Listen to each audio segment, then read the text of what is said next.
What is the most unforgivable thing a family member has done to you? My sister has only had one person to rely on from a young age, and that person was me. We come from a broken family with one parent who was around only until I was 5 and the other who was stuck in a cycle of addiction. Due to our situation, I had to grow up quickly and shielded her from as much as I could. She was obviously aware of what was going on, but I tried to keep her out of harm's way. I began by stealing from our mother to ensure we had food and that the bills were paid. I got a part-time job at 13 because we couldn't rely on our mother, and when I graduated, I immediately got 2 jobs, and we moved out. I had to support my sister through high school, which wasn't easy due to obvious reasons. At the same time, I was struggling to make ends meet month by month to cover our bills. At 19, she finally graduated after being held back a year. She changed her attitude a lot, started working, and had her own place by the time she was 21.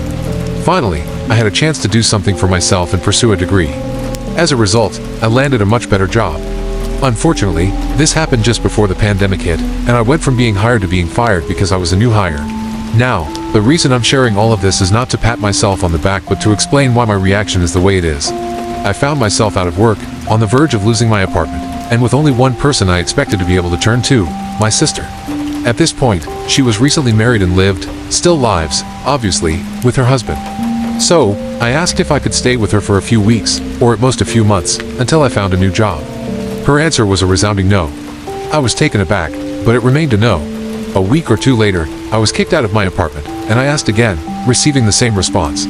At this point, I was homeless. The only reason I didn't end up sleeping on the street was that I could stay with a few friends temporarily.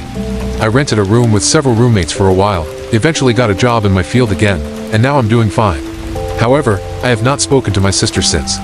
She has called, messaged, banged on my door, sent crying voice messages, apologized dozens of times, tried to explain herself, attempted to meet me at my job, sought out my friends. She did everything to reach out.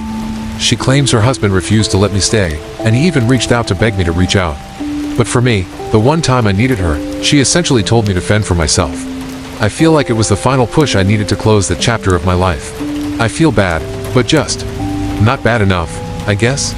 Even my friends and my girlfriend are on my case, urging me to forgive her. Initially, they understood, but now they think I'm being an asshole. What would you guys do? Update: I, 29M, can't seem to forgive my sister, 26F, after she completely bailed on me when I was on the brink of being homeless, May 10, 2021. Many people inquired about what happened, and some asked me to provide an update. While I wasn't sure whether or not I should, I eventually decided to go ahead with it. First, I want to apologize to the people who commented on my post. I made my initial post, and it didn't seem to gain much attention at all, so I stopped checking it for about a day. When I returned, I realized that I had received numerous comments. Unfortunately, I discovered that this subreddit locks comments after a certain number has been reached or a certain amount of karma has been accumulated. Regrettably, I wasn't aware of this unusual rule, so that's on me. I did read most of the comments and would like to thank everyone who offered advice or expressed support. Now, to address some questions that I couldn't answer in my previous post and to correct some misconceptions. The initial no responses didn't come with a reasonable explanation. I only found out her reason, which was that her husband wasn't okay with it, later on. She didn't know she was pregnant when she declined my request, and most of this happened before she would have even been pregnant in the first place. Much of this took place over a year ago, as I mentioned in the post. I am not an anti-vaxxer or dirty or something. Some comments theorized this might be the reason for her refusal. I received my 2 vaccination shots as soon as I could. While my personal hygiene isn't exactly anyone's business, I shower once a day, and my apartment is spotless. Many pieces of advice and comments seem to come from the perspective of functional families with a functional family structure. That is not the case here. The primary reason I am so devastated about this situation is that it isn't a case of I don't want my cousin to stay in my house, he can stay somewhere else. This is a case of me sacrificing my entire youth and a significant portion of my early adult life for someone I had no part in creating and no parental responsibility for. The first and only time I asked her to do something for me, as the only person I could reasonably fall back on, she refused. That's more than a familial dispute, it's a straight-up betrayal. This is also a response to those who argue that she owes me nothing because I chose to be a parent. With that said, here's what I decided to do. I told my girlfriend and the friends who had involved themselves or were involved by my sister to back off or lose my number. They don't understand my perspective and likely never will, and I need to accept that. I have a tendency to talk about my life as if it's standard, but it's only standard for me. Luckily, most people don't go through any of that. I had longer face-to-face conversations with my girlfriend and individual close friends, but it essentially boils down to that. One friend who kept pestering me was dropped as a friend. My girlfriend was apologetic, and most friends either apologized or said they'd drop the subject. I wrote a lengthy email to my sister. In the email, I explained to her how her refusal to let me stay with her for what ended up being a few weeks made me feel. I detailed the long list of things I had done to take care of her. Towards the end of the email, I made it clear that even if I accept her version of the story as truth, with her husband as the reason I couldn't stay, it's entirely irrelevant to me. That just means she didn't fight for me at all. I also informed her that I have no interest in meeting her child at this moment, and I'm not interested in reconnecting with her. If that changes in the future, I'll be the one to reach out. I told her to let this be a lesson to her, just as it has been a painful lesson for me. In summary, I have decided to move on while leaving the door slightly ajar. She has responded a lot since that moment, and it seems she's struggling to accept it, but I haven't responded since. My stepdaughter stole from my son and my wife lied to the police about it. 2 days ago my son Jay came to my job upset and crying. He told me my stepdaughter Kay came home with a ton of new purchases, and when he checked his room the money he had been saving was gone. Kay doesn't have a job, but when she does have money, she spends it like it'll burn a hole in her pocket if it stays there. My boss let me go home early and I went home to ask Kay who took her shopping. Kay told me she used her own money. I told her to tell me the truth and she told me to mind my own business. Jay has been working at Papa Murphy's and has been saving it. He was saving to surprise the dad of his friend who passed away for his first birthday without him. His friends had given him money to load onto his car to pay at the pump. It's this weekend for 2 days and they were going to treat Dad. Most kids would be saving for their first car or cool clothes, but he wanted to just be there for his friend's dad. Instead of arguing back and forth with Kay, I checked the camera. We have to check on the dogs. It only caught her legs, but it was Kay going into Jay's room. The rule in my house is we don't go into each other's room. It's a mutual respect of privacy. I told Kay she was caught and that she needed to get everything to return it all. Kay started throwing every excuse I had saved for months. How do you know it was me? Someone must have broken in. Her mom came home and she burst into tears, saying we were ganging up on her. I showed my wife the video and what happened. Kay ended up saying, why does he get to have all the money anyway? He worked his butt off for it. I told my wife she needed to make Kay return everything and she said no, that it would be embarrassing to return it all and that when Kay got a job she would repay Jay. I said it would be more embarrassing when she gets arrested for stealing $400. We argued and I tell my wife Kay broke a non-negotiable rule as well as the law by stealing. She is 19, she doesn't pay rent and needs to leave. My wife says if you kick her out I'm going to. So I asked if she was willing to replace the money stolen, force Kay to return, or she could give me her half of the rent early. No, was all I got as a response.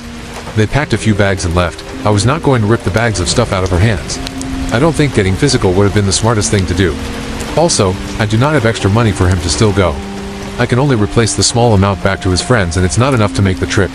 He went to bed without eating and was crushed. This morning, I called the police. The solution was that the officer would call my wife to bring Kay to the station to talk or she could return the items and pay back Jay, sort of a scare tactic because I was told it is a civil matter.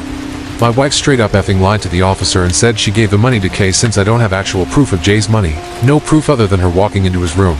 Nothing can be done. I'm livid. I literally watched Jay get his heart broken at the police station. Through tears he said how could they do this to me, what was this all for? I just wanted to see my friend's dad. Jay is my son from a previous relationship. I had to lecture him on not keeping large amounts of cash in his room but he didn't think it would get stolen. My wife and Kay have support, staying with family, this won't affect them. This weekend my wife showed back up with a sheriff's escort.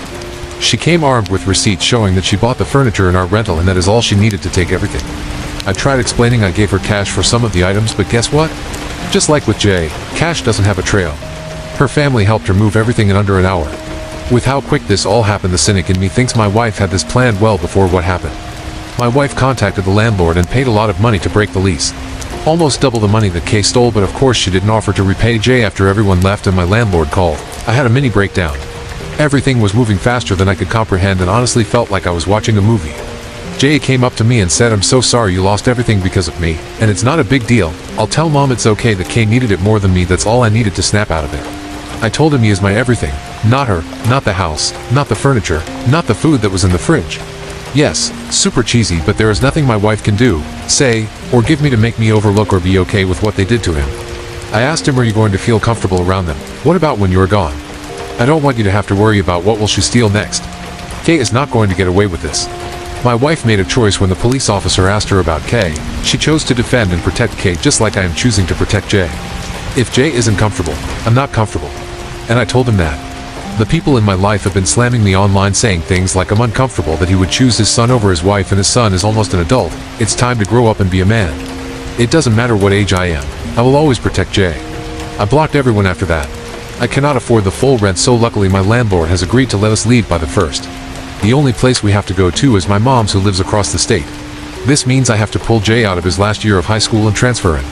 I have to sell what little we have left here, and that might include selling Jay's beater car, but the silver lining is Jay and I can transfer locations for work. My mother has always been more of a mother to Jay than my wife. Moms are healing at any age. I'm not saying I'm not devastated, that I'm not suffering emotional whiplash, and I'm not saying the things that are being said about me in real life aren't affecting me, because it is. But my son needs me. He is still grieving his friend, missing his senior year with his friends, and I'm not the kind of parent to say because I said so or we are moving and you don't get a choice or opinion on it. That isn't me. But really, I don't know what to do next. Around 8 a.m. I started receiving a ton of texts from my stepdaughter. I thought it was an emergency, that someone had died, or something serious, because I can't recall the last time she was awake before noon. She was telling me that she had a package that was delivered today to the house. She asked me to contact the landlord to pick it up because when she tried, the landlord wouldn't give it to her. She wanted me to help her get a package that she stole my credit card to buy. Today was my last day at my job before I transferred 6 hours away to crash on my mom's couch because Kay stole from my son and I, leading to me divorcing her mom. Text after text damn near demanding I do it right away. After work I went and got it. It had my name on it. She put it in my name to avoid it getting flagged by my credit card company.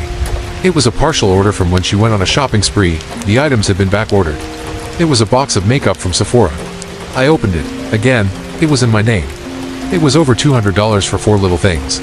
There were also a ton of little sample products. I took a picture of it and sent it to her. She started thanking me and how I saved her night out because she ran out of foundation. She was talking to me like I was her buddy, all excited.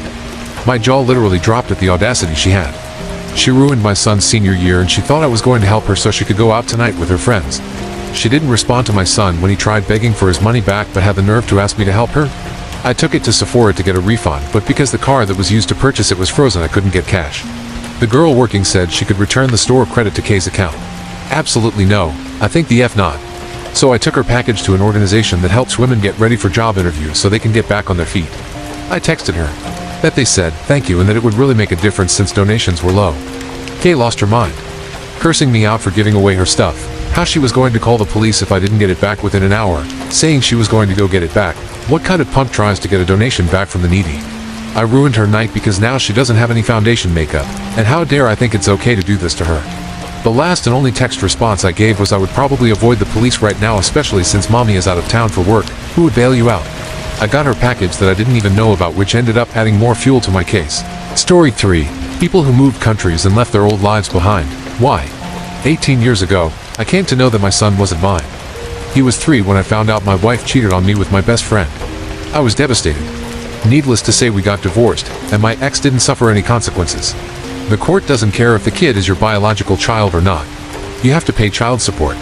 My ex was vindictive, so she intentionally quit her job so that she could get more money. After 6 months of this, I reached my breaking point. At that time, a work friend of mine joked that I should just leave this country. That's when it hit me. I am not going to spend the next 15 years of my life caring for the bad decisions my ex made. I started to plan my exit. I took out all the money from my bank account. I quit my job and sold my car. I also sold some of my belongings. I never said a word to anyone except for my mom. She knows where I am and I am 100% sure she won't snitch. The last thing I said to my ex was I would rather die than pay a single penny to you via text. From there I boarded my flight and went to a country further away where they cannot find me. I came to the new country by plane, and from there I journeyed by road to a nearby country. It is a third world country with a lot of greeneries. It wasn't that hard because I bribed the border guards and they let me into the country. From there, I started to teach English in a primary school in a village. I was mostly traveling every 6 months because staying in one place at that time could be dangerous. I changed my name and also all my documents. There were some official documents that I couldn't because they asked for your passport number. I still work as a teacher, but on the side, I have a small side business. I am married to the most amazing and kind woman I have ever met, and together we have 2 daughters. Now, aside from my mom, my wife also knows about my past life and she has been really supportive of me. The people in this country have accepted me as their own. They always come forward to help us. This country might be behind in many things, but I do not have any lacking. I do not live a lavish life here, but I can get whatever I want if I spend money. Literally, there is a guy for everything. Edit. My ex-wife just found me through this post. F my life.